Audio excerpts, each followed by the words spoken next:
खुलुमबाय बेयो बड'लेण्ड इंखं टेलिभिजन दिनै 21 जानुवारि 2023 सनिबारखालि सानसेनि बरादखौ नोंथांमोननि खाथियाव लाबोदों आं सदानन्द दैमारिया।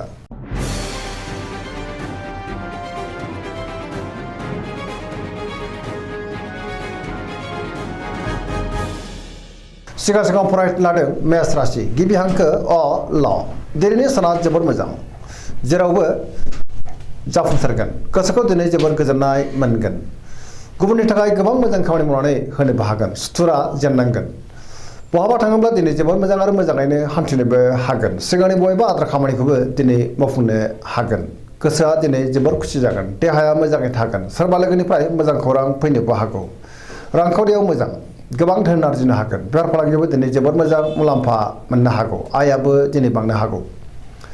सोरनिफ्रायबा हेफाजाबबो मोनगोन न'खराव दिनै बिसि फिसायनि गेजेराव अननानै फैगोन बिमा बिफानि अननायफोरखौ मोननो हागौ गुबुननि गोसोआव दिनै गोरलैयैनो बोनोबो हागोन गोसोनि साननायफोरा दिनै मोगथाङाव जाफुंगोन गोसोनि बोलोआबो बांनो हागौ समाजाव मान मोनगोन सेंग्रा सिख्लाफोरा गावबा गावनि गोसोनि साननायखौ फोरमायलायनो हागोन आरो गोसोआ दिनै जोबोद रमान्टिकबो जागोन पजिटिभ एनार्जिनि गोहोमबो गोग्लैनो हागौ। वृष राशि गिबि हांखो इ अ ब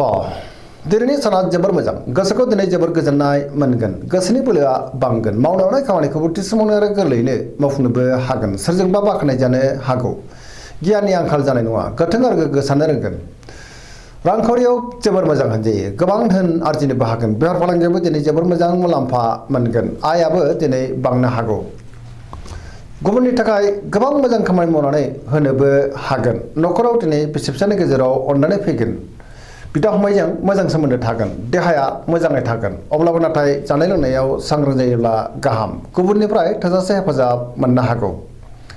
सोरबा लोगोनि अनसायनाय मोननो हागोन गोसोनि साननायफोरा दिनै मोगथाङाव जाफुंनोबो हागौ पजिटिभ एनार्जिनि गोहोम गोग्लैगोन लाइमोनफ्रा जोबोर खुसि जागोन आरो गावबा गावनि गोसोनि साननायखौ फोरमायलायनोबो हागोन। मिथुन राशि गिबि हांखो क स दिनैनि साना मोजां आरो गाज्रिनि गेजेरजों बाबेरलांगोन गोसोखौ दिनै जोबोर गुलाय गुजाय मोननो हागौ गियाननिबो आंखाल जानो हागौ गोसोआ जोबोर आला खाला जागोन नेगेटिभ एनार्जिनि गोहोम गोग्लैनोबो हागौ देहाया मोजाङै थागोन अब्लाबो नाथाय जानाय लोंनायाव सांग्रां जानांगोन रांखावरियाव बारा मोजां नङा सोरजोंबा थगायजानोबो हागौ बेफार फालांगियावबो बारा मोजां नङा होनजायो न'खराव बिसि फिसायनि गेजेराव अननानै फैगोन बिदा फंबायजों मोजां सोमोन्दो थागोन मावनो हानाय खामानिखौ मावफुंनो हायोब्लाबो माबा नङा माबा मोनसे गोरोन्थिबो जानो हागौ सोरजोंबा रायखोमा जानोबो हागौ गुबुनजों मोजां सोमोन्दो लाखिनो गोब्राब जागोन नेगेटिभ एनार्जिनि गोहोम गोग्लैगोन आरो नेगेटिभ साननायबो फैनो हागौ। कर्कट राशि गिबि हांखो ड ह दिनैनि साना जोबोर मोजां गोसोआ दिनै जोबोर खुसि जागोन बहाबा दावबायनो एबा हान्थिनो खाबु मोननो हागौ आरो मोजाङैनो हान्थिनोबो हागोन सोरबा लोगोजों बाख्नाय जानो हागौ गोसोआव दिनै गोथों आरो गोग्गो साननाय फैगोन गियाननि आंखाल जानाय नङा पजिटिभ साननो रोंगोन मावनो हानाय खामानिखौबो थि समावनो आरो गोरलैयैनो मावफुंनोबो हागोन रांखावरियाव जोबोर मोजां होनजायो अब्लाबो नाथाय खरसायाबो बांनो हागौ बेफार फालांगियाव जोबोर मोजां मुलाम्फा मोनगोन समाजाव दिनै लोगो लेवा बांगोन न'खराव बिमा बिफानि अननायफोरखौ मोननो हागौ देहाया मोजाङै थागोन गुबुननिफ्राय थोजासे हेफाजाब मोनगोन समाजाव दिनै गोबां मान मोनगोन फरायसाफ्रा फरायनायाव गोसो दुंखांगोन आरो मोजां फिथाइ मोननोबो हागोन गुबुनजों मोजां सोमोन्दो लाखिनो रोंगोन।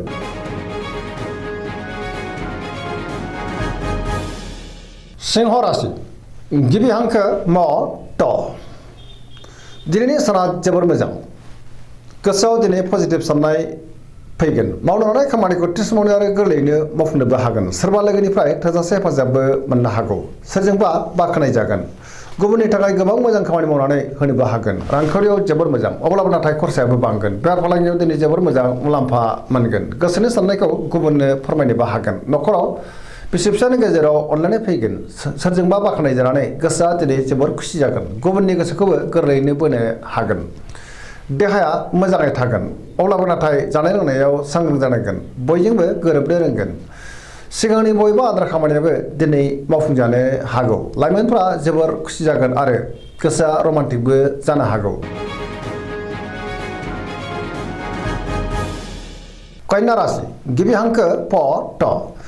दिनैनि साना जोबोर मोजां बयजोंबो मोजां सोमोन्दो लाखिनोबो रोंगोन गोसोआव पजिटिभ साननाय फैगोन गोथों आरो गोग्गो साननो रोंगोन गियाननि आंखाल जानाय नङा गावनि गोसोनि साननायखौ दिनै गुबुननो फोरमायनोबो हागोन रांखावरियाव जोबोर मोजां अब्लाबो नाथाय खरसायाबो बांनो हागौ बेफार फालांगियाव जोबोर मोजां मुलाम्फा मोनगोन आयाबो बांनो हागौ देहाया दिनै मोजाङैनो थागोन गोबां मुंदांखा सुबुंजों दिनै लोगो मोनज्लायनोबो हागौ न'खराव बिसि फिसायनि गेजेराव अनलायनाय फैगोन सोरजोंबा बाख्नायजानो हागौ पजिटिभ एनार्जिनि गोहोम गोग्लैगोन सेंग्रा सिख्लाफोरा जोबोर रमान्टिक जागोन आरो गावबा गावनि गोसोनि साननायखौ फोरमायलायनोबो हागोन धोरोमारि बिथिङावबो दिनै गोसो दुंखांनो हागौ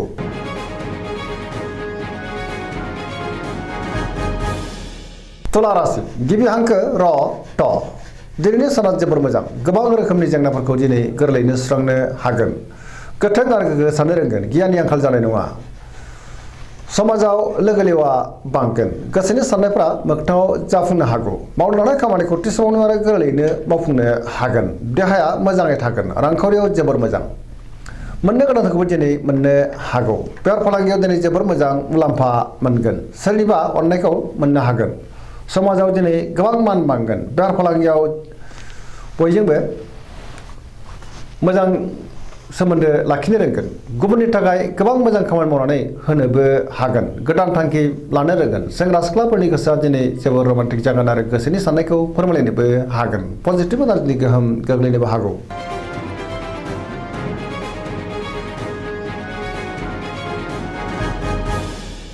वृश्चिक राशि गिबि हांखो न स दिनैनि साना जोबोर मोजां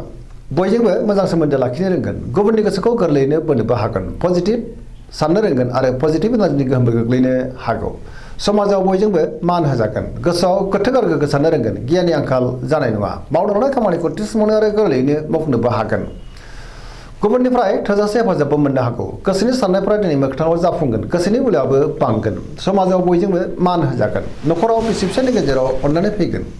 रांखावरियाव मोजां अब्लाबो नाथाय खरसायाबो बांनो हागौ बेफार फालांगियाव दिनै जोबोर मोजां मुलाम्फा मोनगोन देहाया मोजाङै थागोन गुबुनजों मोजां सोमोन्दो लाखिनो रोंगोन फरायसाफ्रा दिनै फरायनायाव गोसो दुंखांगोन लाइमोनफ्रा जोबोर रमान्टिक जागोन आरो गोसोनि साननायखौ फोरमायलायनोबो हागोन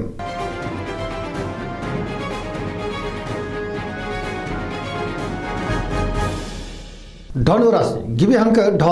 फ भ दिनैनि साना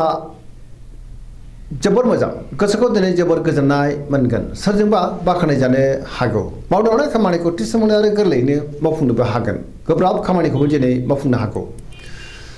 गोसोनि साननाया मोगथाङाव जाफुंगोन रांखावरियाव मोजां बेफार फालांगियावबो दिनै जोबोर मोजां मुलाम्फा मोननो हागौ गुबुनजों मोजां सोमोन्दो लाखिनो हागोन समाजाव बयजोंबो मान होजागोन बहाबा हान्थिब्ला दिनै जोबोर मोजां आरो मोजाङैनो हान्थिनोबो हागोन देहाया मोजाङै थागोन अब्लाबो नाथाय जानाय लोंनायाव सांग्रां जानांगोन न'खराव दिनै बिसि फिसायजों मोजां सोमोन्दो थागोन बहानिफ्रायबा मोजां खौरां फैनोबो हागौ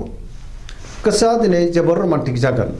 आरो पजिटिभ एनार्जिनि गोहोमबो गोग्लैनो हागौ धोरोमारि बिथिङावबो गोसो दुंखांनो हागौ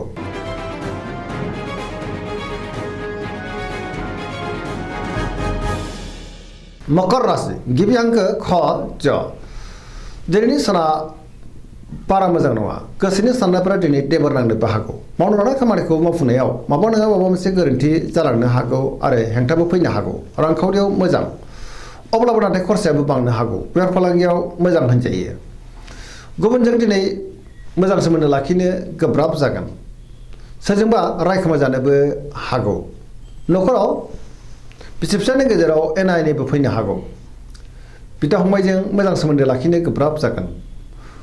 गोसोआ दिनै जोबोर उसुखुथु जागोन फरायसाफ्रा दिनै फरायनायाव गोसो दुंखांगोन आरो मोजां फिथाइ मोनगोन लाइमोनफ्रा जोबोर आला खाला जानोबो हागौ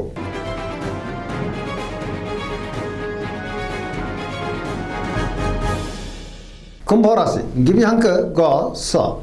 दिनैनि साना बारा मोजां नङा समाजाव लोगो लेवानि आंखाल जानो हागौ गोसोआ दिनै जोबोर गुलाय गुजाय जागोन मावनो लानाय खामानिखौ मावफुंनायाव माबा नङा माबा मोनसे गोरोन्थि जालांनो हागौ समाजाव दिनै मान मोनगोन अब्लाबो नाथाय सोरजोंबा रायखोमा जानोबो हागौ गुबुनजों मोजां सोमोन्दो लाखिनो गोब्राबबो जानो हागौ रांखावरियाव मोजां अब्लाबो नाथाय खरसायाबो बांगोन बेफार फालांगियाव मोजां होनजायो देहाया दिनै बारा मोजां थानाय नङा गोबां रोखोमनि देहायारि जेंनाजों मोगा मोगि जानांनोबो हागौ गुबुननिफ्राय गाज्रि खौरांबो मोननो हागौ। बहाबा दावबायनो एबा हान्थिनो खाबु मोनगोन, अब्लाबो नाथाय लामा सामायाव सांग्रां जानांगोन। नेगेटिभ एनार्जिनि गोहोमबो गोग्लैनो हागौ।